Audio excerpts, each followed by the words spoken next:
ছাত্ৰ-ছাত্ৰীসকল এইটো ভিডিঅ'ত সমাৰোপণৰ ইয়ঙৰ দ্বিছিদ্ৰ পৰীক্ষা কি হয় এটো আলোচনা কৰিবলৈ গৈ আছো ইয়াতে এটা লৈ লোৱা এটা মানে কাৰ্ডবোৰ্ড এটা লৈ লোৱা বা হাৰ্ডবোৰ্ড এটা লৈ লোৱা তাৰ পিছতে এটা উৎস লগাই দিয়া এক ৰঙী উৎস হ'ব লাগিব আৰু এই উৎসটোৰ পৰা পোহৰ গৈ পৰিব আৰু এটা বাধাত যেটো এটা হাৰ্ডবোৰ্ডে হওক বা এটা ডাঠ কাগজে হওক গৈ পিনে পৰিব দুটা ছিদ্ৰত এই দুটা ছিদ্ৰ একেবাৰে কাষত আছে একেবাৰে কাষত বুলিলে 1 মিলিমিটাৰ বা আধা মিলিমিটাৰ দূৰত্বত সেই দুটা ছিদ্ৰ যথেষ্ট সৰু এই ছিদ্ৰ দুটা পাৰ হৈ পোহৰ ইফালে সকলো জায়গাত যাবলৈ দিয়া হৈছে আমি অকল ধ্যান দিম কি যে প্ৰথম ছিদ্ৰ যেটো S1 তাৰ পৰা পোহৰ গৈ P বিন্দুত পৰিছে আৰু S2 ৰ পৰা পোহৰ গৈ P বিন্দুত পৰিছে আৰু P বিন্দুটো শেষত গৈ এটা উজ্জ্বল অৱস্থা হ'ব নে এটা অনুজ্জ্বল অৱস্থা সৃষ্টি কৰিব হেতু আমি পৰ্যবেক্ষণ কৰিম ধৰি লোৱা যে S1 আৰু S2 ৰ মাজৰ দূৰত্ব D আৰু D ৰ মাজৰ পৰা আমি টানি লৈ যেটো পৰ্দা পিছফালে ৰখা হৈছে পৰ্দাটোৰ কেন্দ্ৰবিন্দুটো হল O S1 ৰ পৰা সমান্তৰালভাৱে এই তলৰ লাইনডালৰ সমান্তৰালভাৱে টানি যদি পৰ্দাটোত পৰে সেই বিন্দুটো A বুলি ধৰি লৈছো আৰু S2 ৰ পৰা এই একে ধৰণৰ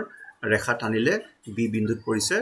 যদি S1 S2 ৰ মাজৰ দূৰত্ব D হয় তেতিয়া AO আৰু OB প্ৰত্যেকৰে d/2 হ'বগে ধৰি লোৱা যে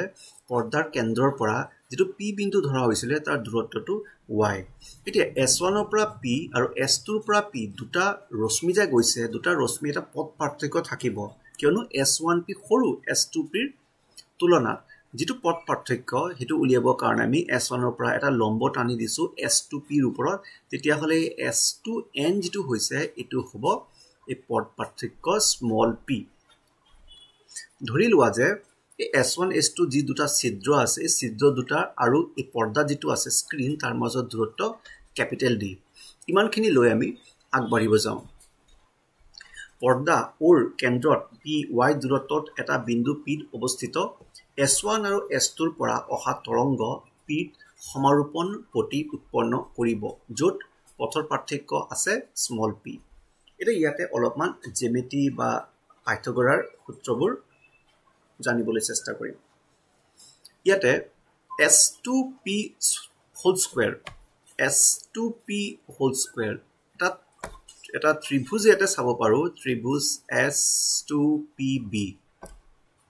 ডাঙৰ ত্ৰিভুজটো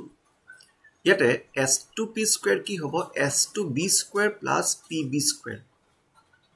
এটা S2p স্কয়াৰ হ'ব S2b square plus pb square তেতিয়া হলে S2b হৈছে d স্কয়াৰ প্লাস pb কি হৈছে pb বুলি তেনেকুৱা কোনো ধৰণৰ একো বস্তু নাই po মানে কি আমি জানো y আৰু ob মানে কি আমি জানো d/2 তেতিয়া হলে pb ৰ জাগাত y plus d/2 whole square বুলি লিখি দিয়া যাব পাৰি এটো ইয়াতে লিখি দিয়া হল ঠিক একে ধৰণে আৰু এটা ত্ৰিভুজ আছে S1PA একে ধৰণে S1PA আমি দেখা পাম যে S1p স্কয়াৰ হ'ব S1a square plus pa square so S1a2 হল d আৰু pa2 কি হল pa2 হল y minus d/2 কাৰণ ইয়াৰ লৈকে y হ'ব সো ইয়াৰ লৈকে pa হ'ব সম্পূৰ্ণটো ওৰ পৰা p লৈকে y pa হ'ব y minus small d/2 so y minus d/2 whole square এই দুটা যদি ভাঙিবলৈ যাও আমি পাম 2yd তেতিয়া হলে এই বাওফালে কি আছে S2p square minus S1p square মানে a square minus b square formula so a minus b into a plus b equal to 2yd লিখা হল এতিয়া S2p minus S1p মানে কি পথ পাৰ্থক্য হেতু হ'ব S2n যেটো স্মল p দি লিখিব পৰা গৈছে এটা S2p আৰু S1p যেহেতু p টো ওৰ পৰা বৰ বেছি দূৰত নহয় তেতে S1p S2p এই দুটা ৰেখাক আমি d ৰ প্ৰায় সমান বুলি ধৰি লব পাৰো মন কৰিবা যোগ কৰাৰ সময়তে সমান বুলি ধৰিব পাৰিম বিয়োগ কৰাৰ সময়তে সমান বুলি ধৰিলে গুটেই অংকবোৰে খেলিমেলি হৈ যাবগে সো যোগ কৰিব যাওতে আমি অলপমান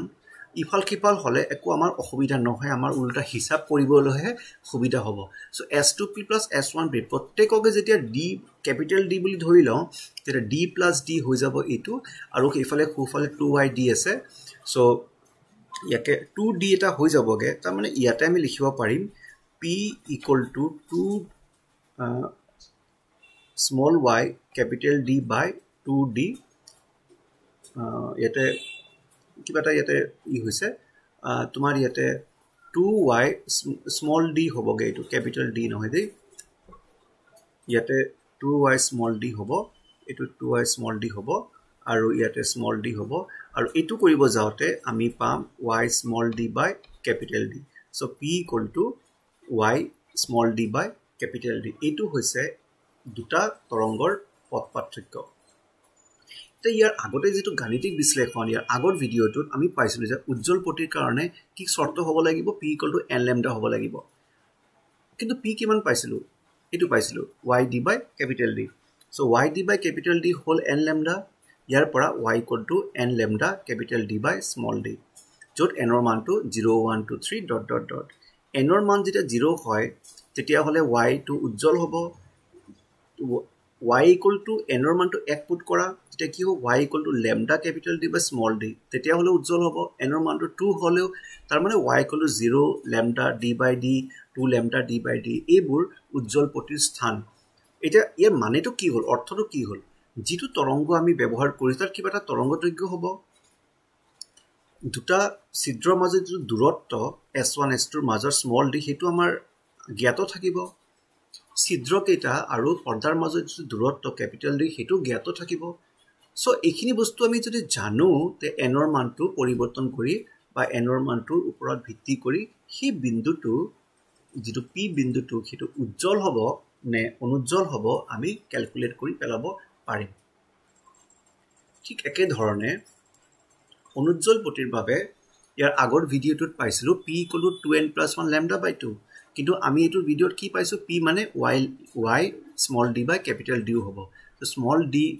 by capital D into y whole 2n plus 1 lambda by 2 ইয়াৰ পৰা y টো যেতিয়া আতৰ কৰিছো আমি পাম 2n plus 1 lambda d by 2 small d যত n ৰ ভ্যালুটো 0 1 2 3 and so on তেতিয়া হলে ইয়াত n ৰ ভ্যালুটো 0 পুট কৰা এই ভ্যালুটো পাবা n ৰ ভ্যালু 1 পুট কৰা এটো পাবা 2 পুট কৰা এটো পাবা and so on তাৰমানে y এবোৰ ভ্যালু হলে যত তুমি lambda d আৰু small d জানা y এবোৰ দূৰত্বত যিখিনি বিন্দু থাকিব সেইখিনি অনুজ্জ্বল পটিৰ স্থান থাকিব বা উজ্জ্বল নহবগে অনুজ্জ্বল হবগে তাৰ মানে এটো যেটো কেন্দ্ৰটো আছে কিছুমান জায়গাত উজ্জ্বল হ'ব কিছুমান জায়গাত অনুজ্জ্বল হ'ব আৰু এইটোই হল সমাৰোপণ যেটো বৰ্ণালী বা সমাৰোপণ পটি বিলাকৰ অৱস্থান এতিয়া দুটা সমাৰোপণ পটিৰ মাজত পাৰ্থক্য বা এটা সমাৰোপণ পটি উজ্জ্বল পটি হয় বা অনুজ্জ্বল পটি হয় কিমান ঠেক বা ইয়তৰ বেদ কিমান হেতু আমি উলিয়াব পাৰিম পটিৰ বেদ বিটা ই হল সমাৰোপণ সমতলত একেৰাহে দুটা অনুজ্জ্বল পটি বা উজ্জ্বল পটিৰ মাজত দূৰত্ব তো একেৰাহে দুটা উজ্জ্বল পটিৰ অৰ্থাৎ nth আৰু n-1th অৱস্থানৰ পাৰ্থক্য হল বিটা ইকুৱেলস টু বিটা বুলি লোৱা হৈছে এই বেদটো yn-1 ধৰি লোৱা দ্বিতীয়খন বিন্দু আৰু প্ৰথমখন বিন্দু বা পঞ্চমটো বিন্দু চতুৰ্থটো বিন্দু দুটাৰ মাজৰ পাৰ্থক্যটো উলালে আমি বেদটো গম পাই যাম so yn equals to n lambda capital D by small d minus এবাৰ n ৰ জাগাত n-1 বহুৱাই দিলো n-1 lambda capital D by small d আমি এটো ক্যালকুলেট কৰিলে পাম lambda capital D by small d বা বিটা হ'ব lambda capital D by small d